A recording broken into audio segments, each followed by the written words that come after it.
going on, guys? Fetsis here, and today I'm bringing you guys another one of these more thought-provoking and deeper commentaries.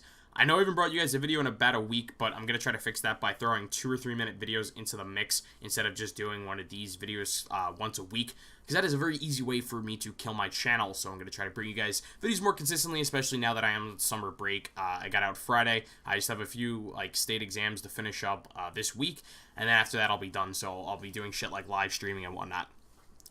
Also, quickly, I want to touch on the gameplay you guys are watching in the background. It is 108 kills running low streaks. By low streaks, I mean UAV, Lightning Strike, and Stealth Chopper, because I was a really low level in this game. I didn't even have Scavenger, so I don't actually end up picking up a nuclear. But still a pretty cool game to get. Multi-team Hardpoint. I was playing with Awazing and Incarnate HD, so both of their channels will be at the top of the description. But I kind of want to get into today's topic, or rather topics, that I think correlate really well together and are also very relevant topics. Those two topics being, if you couldn't read the title for something, I don't know if you're blind or whatnot, but I'm going to be talking about public shootings, specifically school shootings, but some of the examples I'm going to be using don't actually take place in schools, and the other one is gun laws. I think they tie together very well. So public shootings, right? I would say that it's an epidemic right now in the U.S.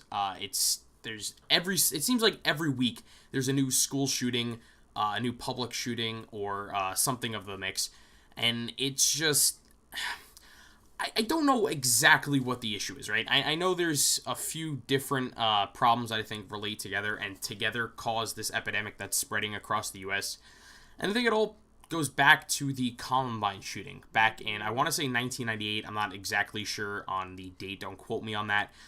But that was really back when news could spread a lot faster than it did maybe back in the 80s or the 70s, right? That's the start of when the internet was becoming more relevant. More and more people had cable TV so that they could watch the news.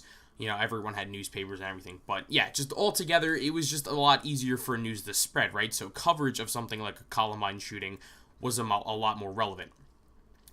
And really, the media, they don't just cover it, right? I understand it's very important that they have to cover the news. You have to know what's going on in your country, in your hometown, and really the world. But the media takes it to a whole nother level, right? I want to use the word idolize these people, because the media is using them for views. And they see it as stories like this, where a lot of people die in a public setting. They see it as a way to bring in viewers, right? So they're going to milk it for weeks and weeks. The Newtown, Connecticut shooting, that's a very good example. Look at all the poor lives that were destroyed in that, right? And I understand that had to be reported, but they dragged it on for weeks, going in depth on this guy's life, trying to find who to blame when, from the start, you knew it was this guy Adam Lanza to blame. But then it becomes the media is to blame, because they create copycat shooters. They give these psycho killers, right? These depressed people, they give them a pedestal to stand on so that they could voice their quote-unquote opinions, and really they are the ones that hand them the mic to speak, even though most of the times these people kill themselves at the end. Because that's an aspect of it, right? A lot of these people are depressed. They're going to kill themselves. But they think, you know, if I'm going to kill myself, I might as well go out with a bang. I might as well be on the news. I might as well get the attention I've never gotten in my life. Good example of that would be Elliot Rodgers. That's a more recent example as well. He never got attention from girls. So what did he do? He made this video. He put it on the internet. He got the attention he wanted. He was on the news. And then he went out and killed the people that he thought, quote-unquote, wronged him, right? So that's a really good example. And the media feeds right into it. They're helping to, mold these kinds of sick people. People like Jamie Holmes from the Aurora shooting back when The Dark Knight Rises. That was a huge story you heard about for weeks, when they went into his apartment. They had an in-depth interview with his neighbor, his second-grade teacher. That's where they should draw the line, right? It should be reporting in the news. It shouldn't be biased opinions. It shouldn't be making these people into celebrities. I don't want to really use the word celebrities, but it makes them infamous, I guess you would say. And the media is a huge problem, but a lot of people's argument is that they need to eliminate guns, right? That's something you hear a lot on the news.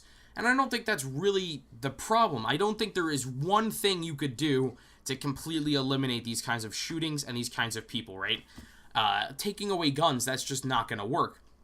And a lot of people say, oh, look at England, look at Sweden, look at all these other I'm going to get to Sweden in a second, because that's actually, there's another example tying into that. But yeah, they look at all these other countries and say, oh, look, they have really strict gun laws over there.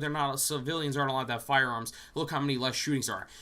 But the thing is, you can't compare countries like that to America. America's really different, I want to say.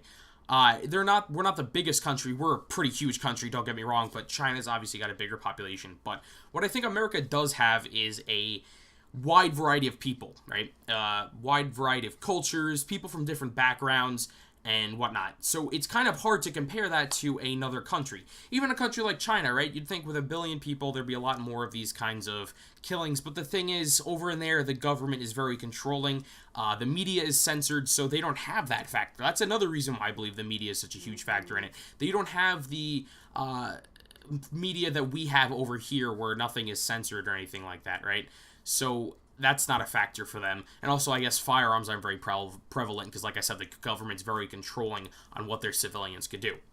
So I don't want to hear that logic that, oh, well, look at England. They have really strict gun laws. That's going to work. Because that's not, you just can't compare other countries to the U.S. I'm not saying that like, oh, look at America, we're the best. I'm saying it is pretty much a negative thing.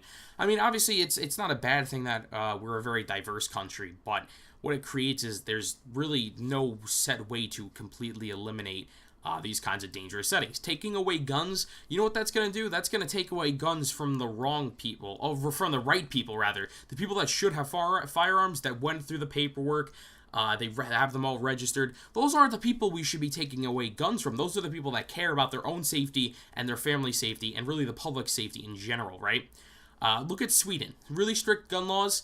A man walked, I believe this is when I was a freshman, so this was 2 years ago, walked into a public park, killed 76 people with a machine gun. Killed 76 people, and not a single person could stop him because no one has a firearm on them. However, if something like that were to happen here in America, right, if someone were to go into Central Park with a gun, someone eventually will pull out a gun and stop him. However, that guy is, I would hope he was rotting away in prison, but unfortunately he's not. He's actually sitting in a jail cell where he has access to a MacBook, the internet, any kind of books he wants, 3-course meals and stuff like that. So unfortunately he's not rotting away in prison, but that's a whole nother commentary topic. But yeah, so acquiring a gun is really easy. So taking away a gun from the right people is just going to make it easier for people to commit these mass shootings. What people don't understand is it is very, very easy to acquire an illegal firearm. You can go to a gun show and you can buy a gun, $200 cash right over table. No paperwork, no fingerprints, nothing like that. And it is just, that's insane to think about how easy it is to buy a gun, right? Because look at drugs. They're illegal. However, they're really easy to acquire. I could go outside and get meth right now if I wanted to. But I'm not going to because I'm a normal functioning human being. I don't know. People's logic just gets me, like, sick to my stomach. And actually, like, it's insane what I see, how many people say that taking away guns is going to fix everything, because you're not going to be able to fix people's mental health. You're not going to be able to find anyone. You might be asking, all right, Zeus, what are your thoughts? What do you think that we should do to fix it? And like I said, there's no one set fix. I think one thing to deter people from doing it would be a system of fingerprinting to purchase a firearm, number one, so you're always registered in some kind of database somewhere. Maybe monitor your mental health once you purchase a firearm, and most importantly, take like a psych evaluation before you can purchase a firearm. I'm not sure how that would exactly work, because a lot of these people are really good at like hiding things like this, but it's definitely a thought, and hopefully, well, I want to say hopefully something will be done about it, but I don't think anything is going to be done about it, because it's, as of right now, it's going in the wrong direction of just taking away our guns. That's all I really wanted to say on the two topics. Please make sure to leave your thoughts down in the comment section below. I'm going to respond to as many as possible. And I'm really interested in hearing you guys' opinions on this stuff, because I think that's one of the coolest things about doing YouTube, is at any point in the day, I could tweet something out or make a video about something, and I could hear about, hundreds of people's opinions. So please make sure to leave a comment. Also remember to leave a like and subscribe if you're not already. That is all the time I've left. Peace.